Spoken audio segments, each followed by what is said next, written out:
into the offlane. And these last two patches before it came big, we agreed that it can be a hero, but it just doesn't really work in the offlane. Maybe in pubs it does because they don't try and shut you down, but it needs to be a core.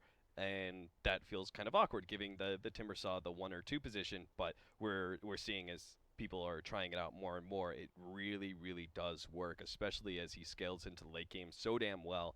Now that he has that Aghanims upgrade and Octarine Core as an item, he's actually so much more effective late game than he used to be when his big heyday. I think the cool thing about I see there's no pickup of the hero in this game, but I think when it does happen, I want to talk about this hero for a really long time. Oh, sorry. Real quick, real quick. I'm getting messages from people that they can't hear you in Dota TV. Can you talk a little bit for me, real quick? Hello? Okay, you're not going through my mic, so go ahead and just turn on your in-game. Is it just voice chat team open mic? Yeah. And just Open mic threshold is at 0%. Yeah, and just make sure the little bubble pops up. Okay, the little bubble has popped up. All right, that means people should be able to hear you. So sorry for those of you guys watching in Dota TV. You now have all the excellent blitz analysis for you. Yeah, I thought it was in Cap's thing. Yeah, my bad, sorry. guys. We didn't communicate that. New setup for both of us. Yeah, but I really do like Timber as a hero. I think that hero's just it's unbelievable. The easiest way for a lot of pros to figure out what heroes are good is you just keep first two picking it in pubs and seeing how good it is, like what the potential's like, right? Yeah. And if there are any counters, and so far with Timber, I found that the game is always going to be good for you. Like you can die twice in lane and you'll still have an even amount of farm, which is kind of unbelievable. Yeah. Like this hero just doesn't suffer. Yeah, it used to be like it was picked up against Alchemist, and then people started I think realizing it was like I could draft this not just versus the Alchemist, I could draft this against so many other heroes in mid, and it still works out because I abuse reactive armor. FDL though, we got to talk about this draft because it's really interesting. They went for the Templar Assassin, not really that off the wall. Very nice mids, physical damage. They've got great roach taking potential on the Dire side, but now they have just quadrupled the physical damage that they have with Troll Warlord. Whole bunch of physical damage out of him, and he amplifies Templar Assassin, Slardar, and Riki's physical damage with his ult. They are asking a lot from the Slardar. If you realize their team, like oftentimes what you need is you need two different ways to get into fights, and the problem right now is that FDL. It actually has to come down to what MJW can do in this game. Because if you look at the rest of the lineup, it's not that great for chasing.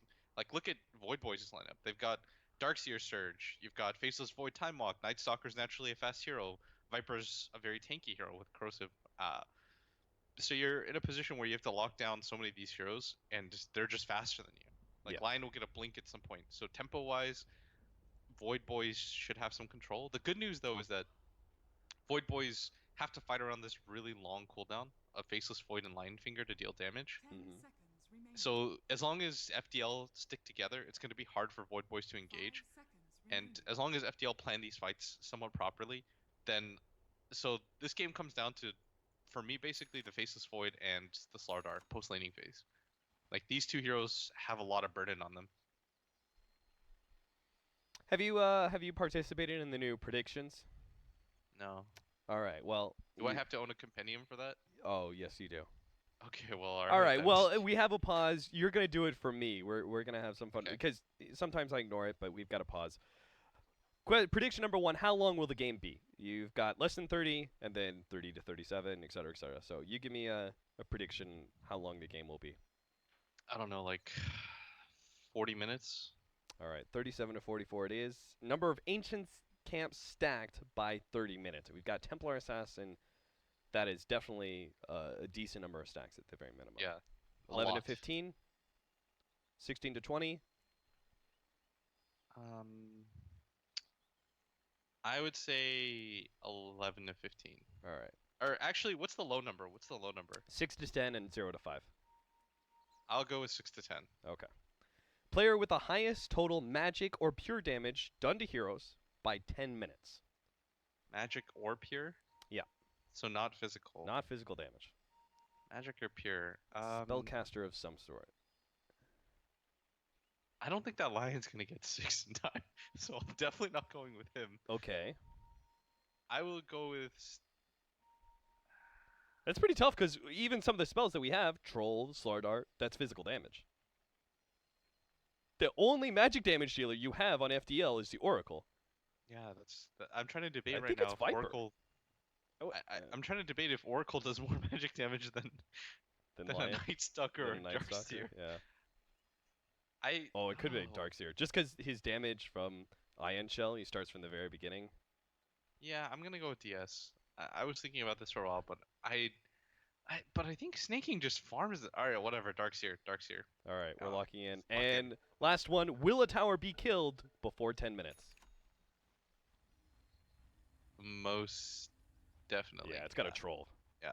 Troll and TA. Yes. All Is right. that the last one? Yep, that is the last one. I feel pretty good about those. The magic or pure one is really weird though in this game because Yeah. it's highly dependent on this lion. Yeah, how many? You're not very often going to say magic damage and put Darkseer or like Viper is actually a contesting hero solely because he's going to get some poison attack and Viper strike damage. That tells you a lot. There's not a whole lot of nuke damage in this game. I guess Viper does. Do you want to switch it? You have 40 seconds. Yeah, let's go with. I can't believe With Viper? Yeah, let's just do Viper. Let's do this. I believe in Viper. Yeah, Sure. watch. Clairvoyance is going to have a monster game. He's going to have a really fast level 6, and he's just going to blow it out of the water. And then we're going to look like fools. I felt like a game show host, though. Clairvoyant? Yeah. Simple piece. Oh, okay. Yeah. I thought you were talking about 747. Oh, no. It's like I've known that guy for so long. 747? Yeah. Yeah, I didn't even Eric realize Dong? he was the same person from Dota 1 that I knew. He's this guy named Silly Bear, who used to just like flame everybody. But he's cool now. That applies to Everybody goes through that. Yeah. That applies everybody to goes so through many that phase. people of NA Dota. Yeah. Everybody goes through that phase. We're all once angry teenagers locked in our basements, being me antisocial. and this guy named Sun Crusher just said we would like fight each other or something if we ever saw each other. Then I went up to NorCal and we just hung out, had a few drinks together and stuff, and it was completely cool because you realize when you're like 16, you're an idiot. Yeah. Oh, the magic damage! It starts. It starts Here already we up. go. Oh, so you haven't seen the prediction updated yet, have you? No. Because no. you don't have a command. So every single time somebody takes a lead, there will be a little pop-up that says prediction updated, and it'll say like this hero. 747's definitely got to be leading right now. Well, it's tied up with snaking right now as they're actually getting a lot of ion shell damage onto Franz. They're pushing back Omega Poner, but you could see the effect of that Fortune's End. Now, the funny thing is, Oracle hasn't actually been that good of a counter in Darkseer in recent games because the Darkseer's been defaulting into jungle so much, but here we actually are going to see that purge mechanic put into place against the ion shell, against this dual lane of Void Boys. Yeah, I'm surprised that he's on casting it right now, but it is almost out, and he's going to get pushed back anyways. And this is always going to be the strength of Darkseer, guys, is that you constantly shove in lanes that it makes it hard for you to get caught on. And if you look at FDL's lineup, at this top lane, they don't have any kill potential. It's really hard for them to pick up kills if Void Boys just kind of stays back, because they have really naturally tanky heroes, and Troll isn't the best at contesting. Right. But he is going to make his way over now, and Omega Punter is dropping pretty low. Yeah, this is now going to be going on Snake King, but they don't get the bash, so he's able to get away. At the same time, we were watching mid, where CC and C has been pressured out by 747. That's another thing, right? This dual lane, it keeps the Riki at the top lane, which means that Templar Assassin's getting no help, and this is obviously a favorable matchup for 747. I don't think there's a point in helping 747 out early, though. Yeah, that's true. Or Right going click a against 747. Viper, you're just getting corrosive skin, and There's also no kill potential for the TA early on. yeah. She doesn't have traps. She's just kind of going to get zoned out anyways. You're better served in the other lanes. So Franz is trying to harass up top to make sure that Snake King gets a slow level 3. Like, this is a hard lane for TA no matter what, even if you have somebody help out. Well, that's rough. I just watched MJW. I was like, oh man, look at this giant creep wave that's coming in. And he did pull all the melee creeps, unfortunately. All 3, and now a 4th range creep are getting pulled to the hard camps. So, but he's doing all right for himself in the off lane, considering he's left alone. CCNC, again, low and almost taken out by 747. He desperately needs some regen being brought to him, and he's going to be zoned down for the next 30 seconds at bare minimum. Wait, where'd that courier die? That's a very good question. That would be in the mid lane. Somehow Viper got it killed as he was bringing himself Ring of Bacillus. That should definitely not happen. No, that definitely should not. Yeah, that's a mistake. Just Side because. blades still affect the courier? Yeah. Yeah. They should hit. So that But was maybe it. Mega Poner. He pops dust, try and reveal and slow down the Riki, but looks like a Mega Poner is going to be going down, especially with the bash. That'll be the first blood on Stan King. And Snake King, who used his surge to be able to help out and try and save the Night Stalker, is now in serious trouble as he doesn't have an escape. And Stan King is able to pick up the double kill. FDL finally get and win their tri-lane against the dual lane, making it all worth it for the Riki and the Oracle. yeah, it's very good for them to make that move. I am a little surprised that Void Boys decided to contest that lane as hard as they did. I felt like there was a time period where the Night Stalker simply just leaves and you rotate down to the jungle. And the Darkseer is okay with that kind of trade of having 3 heroes up there. Then when the Riki shows mid, you can go back into the lane and contest. But making that decision to constantly stay in the lane doesn't pay off. And it shouldn't. You have 3 heroes that eventually we're gonna. They're gonna pick lose up their some measures. Viper. That is big. Viper. The Riki rotates across as soon as they win that top lane, and apparently his help, thanks to the amped up levels from their win at top, he's able to help get the Templar Assassin kill on the Viper.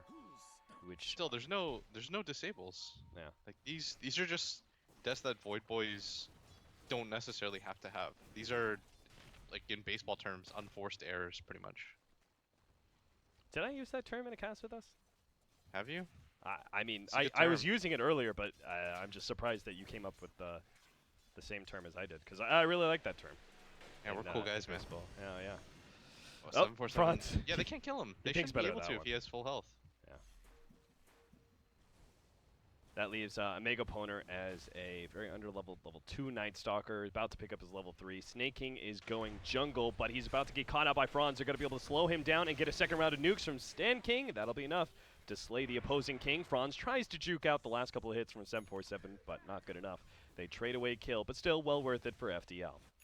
Yeah, you never. That's a cool thing about this Riki is that you don't mind if you lose him, because he's naturally just gonna have no net worth, and you're not gonna invest a lot of levels into him. Like, it's not like Riki gets incredibly strong with levels. That's another cool part about the support is once you have the max smokescreen, you're kind of just okay with that. Like, everything else is the second level of your tricks of the trade isn't gonna be so huge or game impacting that it'll change the state of the game. Yeah.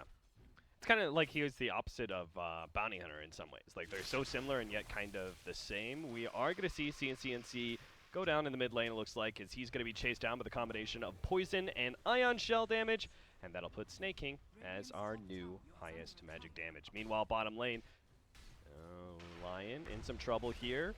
They are going to be able to go on to him. Nice double stun. MJW hoping to be able to get close enough for a stun of his own. Will be able to land it. That'll be another kill going the way of FDL. Pat Soul can't do anything to stop this. Does have his level 6, so he's going to be able to lock down the 2 supports. A Mega Poner comes in, gets the extra nuke damage onto Oracle. Hopefully be able to get at least 1 kill here. The disarm, Pat Soul. He probably should still be able to get this kill. And now Franz, who does get dusted up, tries to juke his way out for the few remaining seconds of dust, but not good enough. Void Boys strike back in the bottom lane. It was a very good rotation by FDL originally, but when you make that play, you have to understand as well that there's a high potential for the Void to come back in and look for something, and Pat Soul gets a very nice chrono off. I don't mind that rotation from FDL so much, but at the same time, they just stuck around a little bit too long, and the chase, if it brings you to all the way down here, it's almost never going to be worth it. Yeah, especially against a carry like Void Boy's Faceless Void that can punish you, right? That big hold. They're going to go on mid lane, though. CNC. He's just not had a good tournament, and this is really just the cherry on top to his very bad news cake. He has had not the greatest tournament, and now he has just this terrible matchup where he has to deal with a Viper in lane. Top lane, they're going to go on to Clairvoyance. Looks like they should be able to get the kill with the help of Bisa, and Stan King's actually the one to pick up the last hit. Looks You like notice too that both of these heroes. Oh, Franz got dusted. Yeah, but he's hiding in the trees. Mako Poner didn't see him. May still be able to. Runs he's into gonna him, find finds him, gets the Void. Now that's a very farm Night Stalker. Level-wise, he's already level 5. All of a sudden, the pendulum switches the other way, and kills in this phase of the game means so much more. Like, if you just look at the difference in XP alone, and you just ignore the gold, you'll see that it swings so much in favor of Void Boys.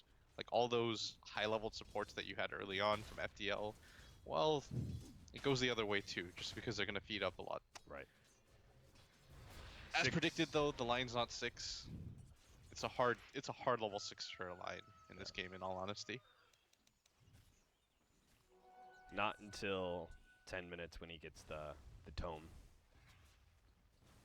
And then by then it's too late for our prediction anyway. Franz is going to head to mid. See if he can get some nice aggressive vision down. That's one of the amazing things about Riki, right? Is being able to get aggressive vision down without being spotted out in the process. Yeah, especially when you're playing Dire side, because eventually you want to just control. I don't know if you can see this, but Yeah, you I want can to see it. control that area, just Right. because Radiant jungle. then you can force them to only farm these 2 camps. It's very effective. That way Right. you can go for sneak Roshans, and that potential is always there just because you have a TA and a Slardar. He's at the top downside, lane. oh, Yeah, he's going to be voided up and will end up dying. So that is. good rotation from the Faceless Void. You notice that Void Boys makes this rotation first, but I was just about to say, you want to force whatever heroes out of the safe lane as soon as you possibly can. That's part of what the advantage of having this Faceless Void over the Troll is going to be, is that Troll should just naturally farm a little bit faster, but Faceless Void can always make these rotations when he has Chrono up, and he understands that like this 7 to 9 minute mark is very dangerous being in the bottom lane, just because this is what Dire do to Radiant. You're going to invade this jungle area, get control of it, ward it up like crazy, so it's not even safe to farm these camps at all. You don't want to just be stuck farming these 2 camps. It's better as Radiant to mirror whatever Dire does, rather than just straight up contesting. Because this tower, in the long run of the game, means absolutely nothing. Now, Clairvoyance is actually stuck around in this bottom. Oh my god, he managed to get the 3-man stun! 747 underneath the smoke cloud, though, is going to take a lot of physical damage, but he's a tanky sucker, and that's why FDL just had to go for the TPs away. Unfortunately, Claire used both of his disables, so nothing to be able to stop there. I was going to ask you, like, what did you think? Because, you know, we talk about leaving the lane, we talk about you know, leaving your safe lane and moving out. When do you leave a support there, and when don't you? Because that is something I struggle with. When do you leave a support in the safe lane to soak experience? I think it's very rare that you should just leave somebody down there. Yeah. I'm almost always down to just say full retreat, just because that tower doesn't really mean too much. Like it's not. The thing is, at 10 minutes into the game, it'll determine the tempo. Like the first team fight you take, and the first team fight, like you can potentially win or lose. Why would you ever risk it over that tower of all the towers? Like you'd prefer to risk it over the mid-tier 1 tower because it means so much more. And 747 is gonna get gone on. He's going to be jumped This is here. what we're talking about. Don't be in this bottom lane. Super tanky, but it's not going to be good enough, and there's no TP, so there's not even a hope of a save. Finally, a TP comes in, but it's too late. The Slither Crush will finish him off. Pat Soul, he's here. He's got the Chronosphere, and he will go straight for Stan King for the kill, trying to finish him off before the ult goes down, but it's not good enough. The ult and a potential save now with the heal. We'll have to see if Stan King is able to outdo the damage done by Pat Soul, and sure enough he is. Now the turnaround gets a nuke out. Pat Soul, low on mana, only has one more time walk into him. Not forced to use it though. FDL do manage to get the punishment onto the Viper, but Void Boys are holding onto their safe lane tower. I know you said that doesn't mean too much. They are actually going to lose their offlane tower if they're not careful, but I guess it's something. The big thing here, though, is that they rotated, they used Chronosphere. They still lost the Viper at the end of the day. They're getting their top lane pressured in during this entire time. CCNC can get some farm as well. Like, I just am not a fan of fighting around that. Kill on Bisa. He's going to be able to soak up enough mana from him to be able to get the finger, and that will ensure the kill. So they stop their offlane tower from going down. This is something that, like, once upon a time, like Alliance did, right? They were one of the few teams that never gave up their safe lane tower. Do you think the Viper has something to do with that? The fact that they have like this truck of a hero at 10 to 15 minutes that they feel comfortable doing something like that? Yeah, for sure. But at the same time, if you're gonna make these kinds of plays, you have to understand. Like, look, every single time, where has FDL been? Like, where's their preferred fighting region been? It's always been this bottom lane. This is the 4th fight in a row that they've taken at this area. So if you know that, you have to come here as 5. And this time around, they're not going to be able to get the punishment with the Chronosphere. Doesn't mean, though, that Void Boys can still win the fight. Night Stalker, who has been super leveled up thanks to that, what was it, around like 6 minutes, 8 minutes or something. He had a really good swing where he was able to be a part of so many kills. He is a very impactful hero as well, right next to that Viper at this point in the game. They still lost the Darkseer though, and more importantly, now you lost your mid tier 1 for pretty much free. Yeah. Like, CCNC just walked in there, did a lot of physical damage to a tier 1 mid tower and took it. Like, that was super casual because they have to make all of these weird rotations around the map. Like, Void Boys are still in an okay position, but they should be in a much better one considering how the early mid game went. Right. So you notice again, look what FDL's gonna do. This isn't unique or anything. They're just gonna go to this bottom lane, get control of this area because they have a Riki. They understand that there's no way that Radiant can keep up in ward vision against a Riki, and you're always gonna fight around where you have vision. And if you look at where FDL have vision, it's this bottom area. This is the correct play to do. And Void Boy's response should be, if we're going to defend this area, we have to be Heroes 5. Otherwise, you're just losing Heroes pointlessly. Yeah, they certainly can't leave Pat Soul here as he's going to get smoked up inside with the block. Now, Snake King might be able to break down the trees and give Pat Soul a way to freedom. Now, Franz, he used his ultimate, will be able to get the jump away, so he wasn't immediately targeted. Void Boys still have the dust on him, but it's going to wear out soon. Looks like they are going to try and run him down. He throws out the smoke, be able to cover himself a little bit longer, and the dust is going to be able to fade. Hopefully he escapes from there while we follow CCNC. He's going to be chased down, has Stan King's ultimate, but it's not going to be enough unless refraction, a little bit of dodge, but no way. He's surrounded by too many heroes and too many ways to eat through that refraction, thanks in most part to the Ion Shell. Now with that win, Void Boys might be able to take an objective in mid-tier 1. Yeah, and now you see Void Boys are prepared for the 5-man fight. That's exactly what you want to see. If you're going to defend that bottom area, get there as 5, always. Yeah. Protect it as a group. Otherwise, you're just feeding away heroes to get solo picked off by a Riki initiation, and that's the worst thing in this game. Because Void Boys can simply just run over FDL, like you said. They have a Viper and a Darkseer that's going to frontline for them. This Darkseer has a mech now completed. It's very hard for FDL to get into straight engagements. That's not what FDL wants to do. FDL wants to look for these mini pick-off on core heroes, go for a free Roshan at 15 minutes into the game, then start to tempo set. Because they need the Roshan to get into these fights, because they simply only have this one primary mode of initiation. So when you have something like that, it's very... The objective has to be clear for Void Boys. 5-man like crazy. Make it so that Franz can't do anything in these engagements. Franz is currently watching Bisa being gone on. He's got to throw down the static storm, or the cloud, to make sure that Clairvoyance isn't able to get the follow-up disables, and they will save their troll. And that'll leave MJW free to farm the bottom lane. You are correct, though. Void Boys doing a lot of 5-manning right now. Still looking for the fight. Still have their Chronosphere as well. And let's talk about the Battle Fury, because that is something about Faceless Void carry, is that there are 2 different major builds that you can go for, and now apparently a third with the B Fury.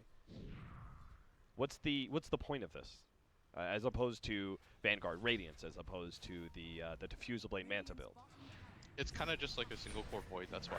Yeah. 747 can help out, so it's kind of a dual core, but... And this is a very good trade for FDL, because like we talked about, they desperately need this Roshan. And when you flash 5 heroes up at top, this is just what's going to happen, but... I do like the Battle Fury just because he's going to continue to scale. Right. And he needs to. This is a game that could potentially go on later just because FDL has very easy ways to do Roshan. And that's pretty scary for Void Boys. Yeah, Void Boys, you would say they missed out on the first Roshan, but the second Roshan they definitely can't give up, right? They've got to be the ones controlling the map, taking the tier 1 and tier 2 at bottom lane, limiting the control of FDL. Jump forward, Patzel is going to be able to get the Chronosphere with the Ion Shell, quickly eating through that refraction, pull back with the vacuum, and CC is dead and may end up dying a second time here. He's going to come back straight into the wall there with the double Ion Shell, very quickly eating through his HP. The turnaround though, Stan King is going to be able to provide the save. They turn onto Snake King, almost popping him, and with the Riki they will be able to do so. Patzel has to jump himself away, and FDL, they not only get the save, but the turnaround kill on Snake King, and now they're going to go for that tier 1, which surely Void Boys will not contest this time. No, there's absolutely no way. You have to start getting out already. Still, it's a very good pop of the Aegis. That's never how you want to use an Aegis just for tier 1. You want to use it to instill fear. It's kind of like the Tidehunter effect or the Enigma effect. Right. You know, when they just simply having Black Hole or Ravage will scare the enemy team when they're behind. Having an Aegis will do almost the exact same thing, but FDL doing the smart thing here, going for 2 towers, but goodbye, Franz. Wrong part of town, my friend. He gets instantly popped by the Finger of Death. And now, like, I pointed to, 5 minutes from now, because I thought FDL were going to be able to hold on to the Aegis, and as you said, it was going to be that fear, that kind of fear factor where Void Boys couldn't aggressively take control because they'd be fighting into an Aegis. Now that's gone. Do you think this is now where they start maybe aggressively 5-manning towards bottom and mid? They start going for some towers? Do you think they still need some time to farm? I think Void Boys is in a good position to just take fights right now. Okay. Their Darkseer has the items that he's gonna want to have. You just kind of need him to be a tanky beast. Like, right now, the annoying thing for FDL is that all 3 of the cores from Void Boys, as long as they all don't get Slithering crushed, are going to be incredibly hard to take down. Right. You've got this Pat Soul who's got Time Walk and a Blink Dagger now, so he's going to be sitting in the back. This Viper has 1600 HP and max corrosive skin. Darkseer has a mech, a lot of HP on him as well. So for FDL, you have to look for these mini engagements using your Slardar Blink Dagger, and probably one of your primary cores for DPS. Most likely it's going to just be this Templar Assassin, because it looks like they're just allowing Bisa to farm in this game. Troll ultimate going down while he farms away. FDL keeping the map relatively split. They're trying to keep the bottom lane well pushed out. They actually no ancient stack, surprisingly enough, happening despite having a TA on Dire side. Yeah, the reason why I placed that number kind of low is just because if you think about it this way, if Void Boys is ahead, neither team will stack. Right. Like, neither team really cares about it. Void Boys don't really care about it. FDL can't, because when you're behind in a game, oh, they're gonna pick off a Mega Opponent. He's done for. They pop the Troll ultimate, and that is very good with Riki too. If we actually see some progression in items, that will be a dangerous duo. Yeah. But for Dire, these are the only 2 camps if you're behind that you can farm. Right. So if Radiant just get like 1 ward over here or 1 ward over here, the game becomes really hard for them to stack. And Void Boys don't really care about stacks because it slows down the pace of the game. The reason why I asked you to go lower than the original like stupidly high amount that we had was just because of that reason alone. You thought Void Boys was going to take control. Yeah. But I did think they would have gone for the stacks like using the Riki. Yeah. But they haven't at all. Did we lose our first one, by the way? Snaking was number 1. When it came to magic damage, that was Stan King on the Oracle. Oh, yeah, so close. Yeah, Oracle did a lot. I have no idea. I mean, he didn't even do that much. 2,000 magic damage by 10 minutes. That's very low. That's very low, but very, we already kind of went over that. We're wrong about the stack by 30 minutes, so we still have 10 more minutes, but there's only been 1 stack so far of Ancients. Alright, we lost. Yeah, we definitely lost. And the game, 37 minutes to 44, so still a chance to be able to win at least. That's the important one, Cap. That's the important. I'm all in on that one. Hey, whoa, we got. Will a tower be killed before 10 minutes? We definitely got that one. We're good. We're nice, good. nice. So guaranteed 1, maybe 2. These are honestly so random. No, they are. They're literally random, I believe. Oh, this is just so people can make fun of us when we get wrong. Well, I like that. I think it was supposed to be for people to have fun watching games, but yeah, that's what it's turned into. Dude, I would just. There's nothing better than any, because it pops up at the end of the game too. There's nothing better when the game pops up and I just see all red, incorrect. I'm like, thanks, Valve. It's affirmation, man. You know who's the best at this is actually, surprisingly, is like Toby. I see Toby. Oh, bottom. That was so greedy. Now he is very dead for his greed. They should be able to defend this top tier too as well. Well, they're defending top and they're gonna go on mid. Void Boy's keeping this really fast pace. Now, he is able to get off his ultimate, but he's still going to be dusted for a little bit longer. Few more seconds, gets off the smoke, the stun comes out, and the poison... Okay, never mind, there's a counter ward. I didn't click on Clairvoyance enough. He had 1 counter ward left, and that was enough to get the kill. You see the difference in styles now? That really starts to show, because FDL, they're trying to split up the map because they know they have to. Yeah. In a straight 5-on-5, they would get whomped by Void Boys, even if Void Boys took a mediocre fight. So they try to go for these risky plays by pushing out lanes really aggressively. I don't mind that, but the bottom one was so dangerous because CCNC was right next to that tier 2 tower. It was almost certain it's going to be worth it for Void Boys to punish that. And that's why it was so good, right, that Void Boys acted really quickly. They got that pick off on bottom, but then they also defended top and got the pick on middle, successfully winning like 3 different lanes, and now off those 2 kills are able to get some control of the map and take an objective for themselves. Yeah. I mean, if you just looked at this game, like the way that it was going to go, it's hard for FDL to win because so much revolves around this Roshan for them. Like they have to get control of this Roshan pit area. It's kind of their only way to get back into this game because in a straight 5-on-5 fight, which is a lot of what Dota boils down to nowadays, they're just gonna get crushed. I was They having don't have the best ways to start fights. Sorry, go on. I was having a conversation about this on the panel earlier. I said, like, split pushing, it just really doesn't feel effective in this current meta. You split push what you want, but ultimately it comes down to the enemy team's going to get that one team fight, and everything you did is kind of undone. They're going to take objectives. Do you agree? Is it feels like, is it FDL's play, or is it the idea of split pushing just not really being affected for this patch?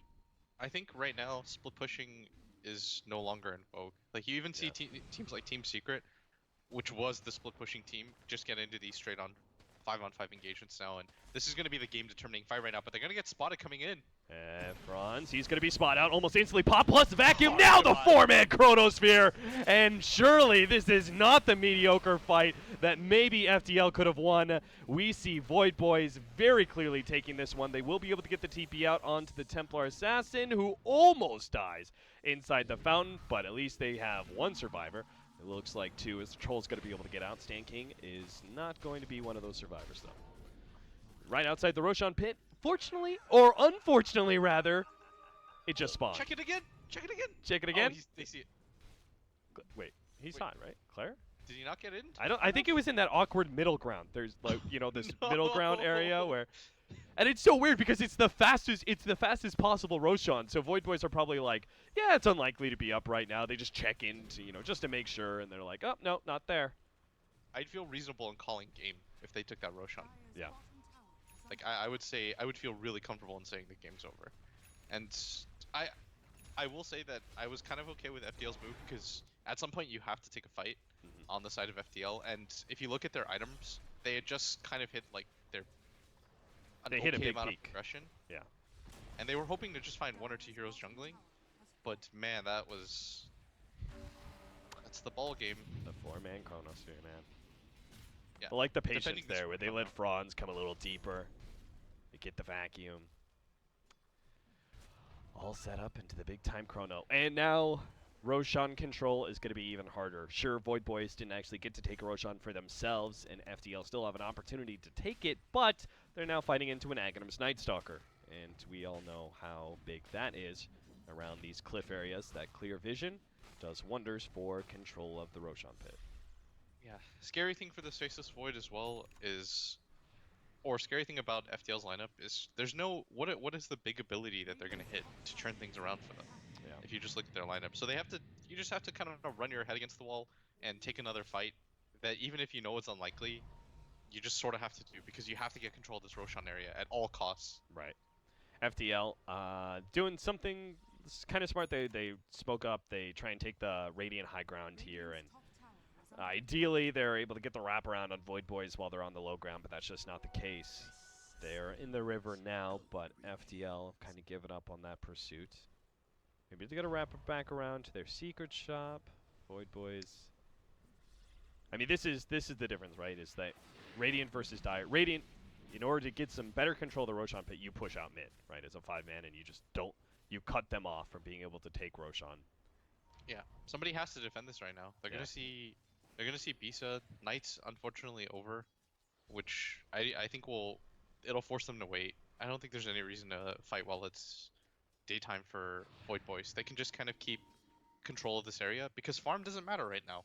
It simply doesn't. Like you'll farm some side camps and stuff like that, and you'll push out lanes. But for the most part, all they're doing right now is gearing up for this 5-on-5 potential fight in the Rosh pit. You be efficient with the time you have, but you don't let that efficiency draw you into a bad fight or a pick-off. And CC, he's keeping the bottom lane push. That's the way the Dire side can try and get some control of the Roshan pit, try and force someone back to defend that tier 2 or the top lane, which is currently pushing out because of a hill. Bisa sent a troll. All right. I mean, anything helps, right? Yeah. That is getting the creep wave moving. You're trying to do. It's actually not enough. All right. So what's the timer right now? If Void Boys take this Roshan fight, then. Well, we're certainly not getting the stack. Oh, this is really smart. So what Snake King's gonna do is he's gonna Ion Shell the other creep, walk back to the Roshan pit. He should just start surging himself over right now. Instead, he's gonna TP, and this is gonna force FDL to have to deal with this top lane, or else if Void Boys decides to win a fight and then they go for the top lane push, they'll already be in base, Right. and they'll lose no time. And this is gonna be a fight that FDL they're gonna lose, but they have to take. Like, there's maybe a 5% chance that they can win this fight, but you have to gamble on that because if you give Void Boys Roshan right now, like you give an Aegis to a Viper, you're gonna lose high ground. Probably 2 sets. It's already starting bad. Franz is going to be caught here by a Mega Poner. They turn around, get the stun. They think about going for the pop, but they realize he's too tanky, and that just sets things up again for the Vacuum Here's the Chronosphere. Ravage. 3-man stun and everything else coming out from the Void Boys. They're going to be able to run down Beast at the big carry of FDL and chase down whoever else they can get. Now Franz is game. Oh, no, he just ran into some counter vision. They're going to be able to catch him. He's dead. And that just leaves our Templar Assassin in Slordar, who needs Aegis. Void Boys are going to go high ground without it, seeing as they just won the fight. This is... Yeah, you don't care about Aegis right now. You just killed 3 heroes. At worst, what happens right now is that FDL buys back on all 3, and you just go take the Roshan. Yeah. And then you can go high ground again with Aegis and the enemy team not having buyback. Yeah, this is just strategical win more than anything. Like, this is just getting outdrafted, and it's very hard for FDL to take this fight, but they're gonna come in anyways. There's no chrono on the side of Void Boys, so they feel pretty confident. But CC's got to be careful. CC slowed down, brought back by the Vacuum. He'll just be right-clicked away until finally the Oracle save comes in. He should be able to survive. FDL looking for something, but They've got to chase. yeah, You have to push them out of this Roshan area. Clairvoyance does manage to get a 2-man stun. Franz on the front lines is going to try and help get Clairvoyance. They are going to be able to pop him, it looks like, when we're like right-click, and CC is able to do it. Stan King. Oh, they actually surround 747. This is a lot of physical damage laid into the Viper. They will be able to get that 1 kill and a bash. That'll stop Snake King. That is a big pickup that FDL will now finally be able to take control of the Roshan pit and give the Aegis into their hands, which is a necessity for their strategy. And Void Boys was really weirdly split up in that fight. You could see that 2 of the heroes from Void Boys wanted to take that engagement, and the other 3 were just like, no, we're not going to do that. But Snake King was eventually baited into that fight. They're going to have this chrono available, though, and Void Boys is thinking about taking this fight. They're going to be too late, though. Just a little bit too late. Now Pat Soul time walked in and won't be able to time walk out. Jump forward, finding a Mega Poner. All of a sudden, everything is going wrong for him. Oh my god. How did this all go so wrong? One fight, and then Void Boys trying to get greedy when they don't need to and contest the Roshan pit, and all of a sudden 5 heroes are dead. FDL have the Aegis, and they're going to take control of this game. That is the beautiful part about Dota, is yes, you know, there was a very good chance that Void Boys was going to win this game, but you can mess up, and Void Boys just got a little bit sloppy and overconfident. No game is ever gifted to you, Cap. You have to work for every single win, from start to finish. And Void Boys, they just kind of got a little bit sloppy. They decided that they were going to try to like take a 2-on, 3-on-5 fight. Yeah. Then they did it again, like 2 seconds later. They lost cores all around the map, and they're still in a very good spot. But man, that not really sure what to. Yeah, it's gonna get tougher and tougher, right? Because the FDL do have some really good scaling cores. With the Troll Warlord, now he's actually tanky enough. If he can actually survive through the Chronosphere, then that's where team fights can start turning the way of FDL. They got team wiped right now. That's what happens. Yep, they did. They actually just got team wiped. That okay, Void. Blitz Dota is at a loss of words that this game has turned against him, but Void Boys. That was like a 7K swing of both things. All they had to do, the thing is, I'm even okay with that first loss of 3 heroes because you can recover, but it's the immediate taking of a 2-on-4 Roche fight with no vision and they risked the gem. That's the big thing about the Night Stalker. You just cut the effectiveness of this hero in half for no reason. Yeah, they're not going to have another gem for a little while. In fact, 5.5 minutes. And Void Boys they're afraid now to take a fight. Like, literally 2 minutes ago, they were on top of the world. Now, Visa is right-clicking away their tier 2s, and looks like FDL... Don't tell me. All right. It looks like half of them maybe wanted to try and go high ground or something. No, guys, but no. Don't learn your lessons. Stick together. Yeah. History repeats itself in Dota. Just Stick together. Yeah, because if you're FDL, you're just fine with the game stretching out, right? Well, now you are. Like before, you were like. Before Void you Boys- knew there was a very clear advantage for Void Boys, and you had to upset that before they went high ground. But now you're over the hump, right? Where you could just look towards the late game, and that's where you can win this game. Do you remember that movie with Bow Wow where No, he's some like shitter kid and then he becomes No. like a basketball pro? because he finds It- the it- shoes. Michael Yeah, Jordan. it was called Like Mike, right? Yeah, I didn't That's- actually watch it, but I saw the preview. That's what this that's is. what this is. It's like you go to sleep and you're playing basketball against your kid and you're stomping him because he's like 13. Then all of a sudden you find these magic shoes. What happened? That's how ridiculous this is. The premise of this movie is reminding me of this situation. Well, this is why Dota is a beautiful game, right? Comebacks. Dota is a game of mistakes. You got to close it out. You got to make sure to stay disciplined in one momentary lapse of concentration, and Void Boys have lost all control of the game that should have been theirs to win. 34 minutes in, 19-15, and FDL are swarming all over the place, farming efficiently, just trying to get that next round of items. Speaking of items, what should that be for FDL? Because, right, it's Void Boys, they got to fight, their progression in items. It doesn't mean as much for their heroes. FDL, what about them, though? Probably grab a BKB on the Slardar. What about the Troll? You think he needs one, too? I think he's kind of okay without it. If you need at least 2 of your cores to have BKB though in this game, so that the Oracle has an easy choice. Right. In terms of who he can false promise. Like if only one of your cores does, things become a little bit wonky. And all 3 of these cores want to be face first in a game like this. So you see the Slardar pick one up. I'm perfectly okay with that. If this troll wants to go for evasion or an AC or something, I'm kind of okay with that decision, or going for the BKB. Either of those make sense to me. Yeah. And even little old Ricky here scaling. He's got a diffusal blade. He's happy. He's outputting damage. He's getting information. That's all Ricky needs to do.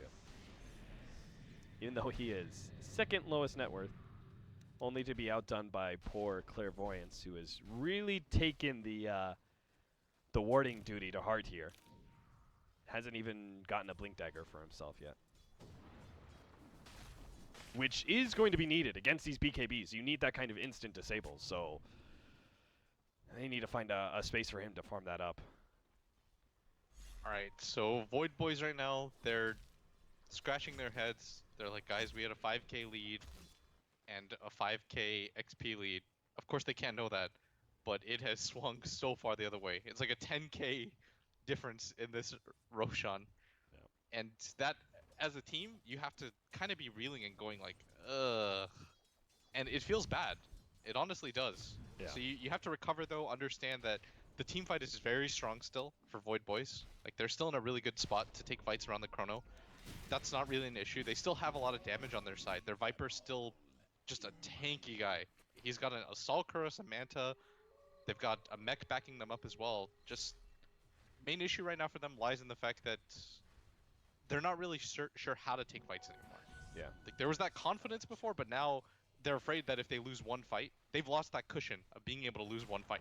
That was the one fight that you're able to lose. It's gone. So if you lose this next fight, that could just mean the game because they've got a troll on the other team. So they need to find a way to pick themselves up emotionally and still force this fight and catch FDL. But unfortunately, this rush through their jungle is not going to be the one. And partially that's going to be because they lost that gem. The vision of Void Boys is scouting their rotation out. I was just about to say that. It was even bigger that they lost the gem. Because if you can take away vision from FDL, then you can put them into a position where you can go for these chrono setups again, and FDL will have very poor vision. It's very unlikely that they're going to be able to take a straight, like, clean fight. But with the gem going on the side of FDL in the hands of a team that features a Ricky, it's almost impossible for Void Boys to move around the map safely. Because they don't know if they're just being watched right now, Cap. So now they're in a position where they pretty much have to wait for this next gem before they want to get into an engagement. I think that's the better idea rather than going for this headlong fight right now. And you notice too that Void Boys, things are falling apart a little bit. Like Pat Soul now has this plate mail, but they have this AC completed. Snake King as a plate mail. So are both of them going to go Shivas? Like Shivas on Faceless Void doesn't sound ideal to me. Of course, it's very good on Is the Lotus dark Orb even good in this game? It removes amp damage, I guess, but I don't think it's worth it, yeah. just for that fact alone. You do need armor, though. That's the weird part. Like, all of these cores need armor more than HP. Yeah. And, like, it was never supposed to get to this point, though, where they had to think about 3rd and 4th and 5th items. Right. Their lineup definitely is not supposed to scale. Yeah. MJW, he's the one running around with the gem that they stole from Clairvoyance in that nasty fight that turned the game. He is looking to be able to catch them vision, but unfortunately he doesn't have that clear vision that Night Stalker has. So the Roshan vision from Void Boys will stay up. They finally have themselves another gem, so they can start taking some control of this game. But notice that they waited for the gem. Yeah. Like you said, there's no other facet of fighting. It's not like item progression will help you out right now. Void Boys knows that you take a fight. That's the best possible scenario. And you're seeing, it looks like he's going to go for an MKB. Night Stalker missed chance. That's not bad. all right, this is your opportunity. Void Boys, they can take Roshan for themselves if they can get the right pick off. If they get the right team fight, they can even just go high ground. But oh, what? Smoke pops, and they actually don't get to see the Riki. The Night Stalker not leading the way well enough. They had to lead with NS there. Yeah. He's got your Ags and your gem. There's no other hero that should lead those fights. Like that was a freebie. Franz was trajectory was straight at them. Then Franz sees the smoke pop and he's like, "Wait, I'm not dead?" Yeah. And that just buys FDL a little bit more time. And maybe that's some of the mental fortitude falling down for Void Boys. They can't seem to pick themselves up and operate at the efficiency that they were before. They were playing confident, they were making the right moves, and now they're suffering, and well, they're gonna be gifted a kill. Franz this time around will be scouted out by it. Now he's able to defuse the blade off the silence, buy himself time with the ultimate, and jump back to his team. So it's not actually a free kill, but they are going to move forward up into the high ground. The smoke cloud does go down. Pat Soul's going to go straight for the Oracle, but meanwhile, the physical damage carries of FDL, they're just going to start ripping through these heroes. Finally, they get their Chronosphere. Now they're turning around. A 3-man Chrono from Pat Soul may have just saved this fight. They're going to try and finish off Beast up, but no! The Oracle actually provides a save, and that means 747 doesn't stand a chance in hell. He ends up going down. Snake King with the amp damage. He's also going to fall, and just like that, FDL win the crucial fight that they needed to fully take control of this game. The odds of them winning have just flipped from 5% to now 95%. They're going to take an Aegis for themselves, and Void Boys, they are the ones now praying for a miracle. That you have to stay together with cores. He has to understand the rest of the Void Boys cores. Like Viper's a very immobile hero. He's not going to be able to help out, and Darkseer's always going to fight where the majority of the fight's taking place. So the Faceless Void has to stay with the rest of his team, because when he goes on that side mission, I understand what he's trying to do there. He's trying to make it so that the Oracle can't get the False Promise off, but getting that 3-4-man Chrono off, killing 2 heroes, then you can isolate whoever gets False Promised. Right. And just play that kite game. The bigger thing is getting this Slardar out of the way, more than this Oracle.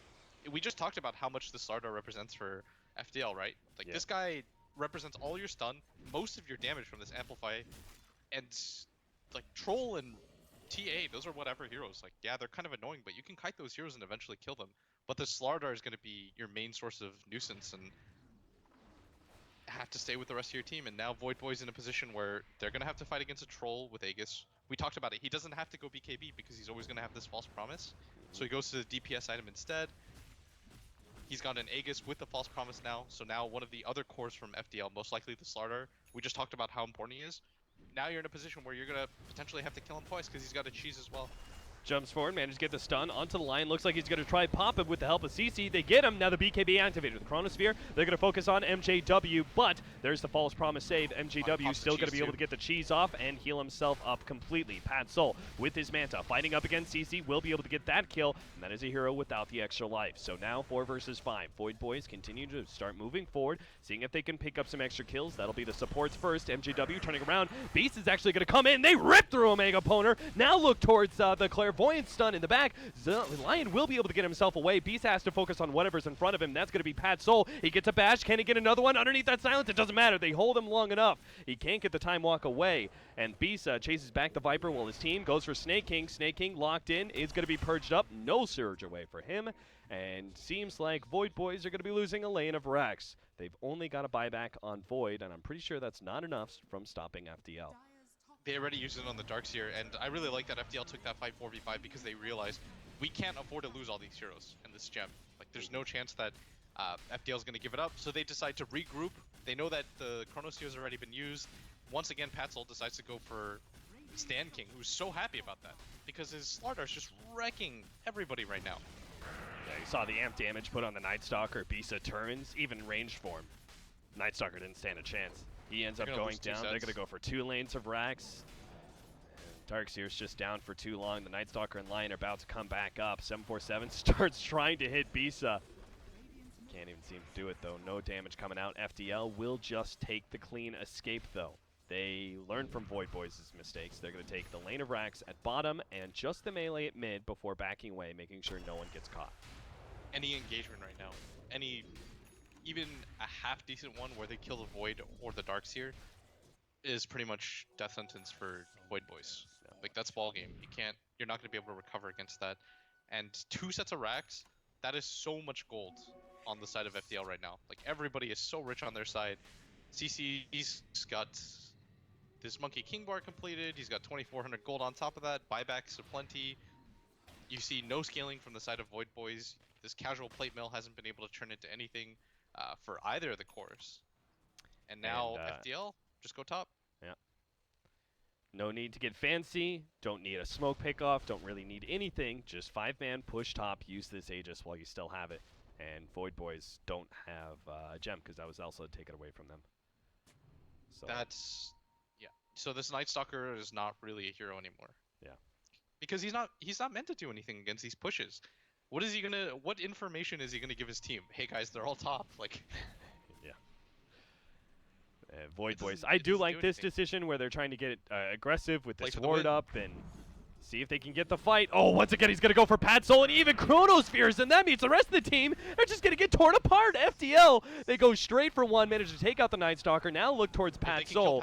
He's going to be controlled up unless he gets off the BKB, which he does now. Turns, fights, but vacuum wall. That's a good one coming out from Snake King, but can it take the fight? 747, he seems to be beaten on by CC and MJW. Gets off the Manta, but he just can't seem to output the damage, and that's it. It's all over. Void Boys.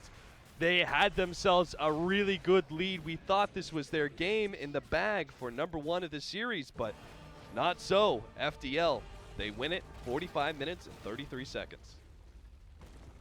That Void Boys should be kind of okay with how that game went in the early game, at least. Like, they did a very good job of 5-manning. They executed their lineup how it was meant to be executed, and then it was just that decision to play for too much. Like, giving up that Roshan would not have been the end of the world for Void Boys, because you kind of expect it with a lineup that features a Slardar. It's unfortunate, but at the end of the day, it's not going to determine whether you win or lose. But losing that gem for that long of time just completely messed up their strategy, because they were afraid to move on the map against a Riki at that point. Yep. And thus we see how a throw happens. Void Boys lose game #1, but they have the chance to recover in game #2 if they can clean up their play. We saw from the early game, at least, they can beat FDL. We'll see what happens, though, after a short break.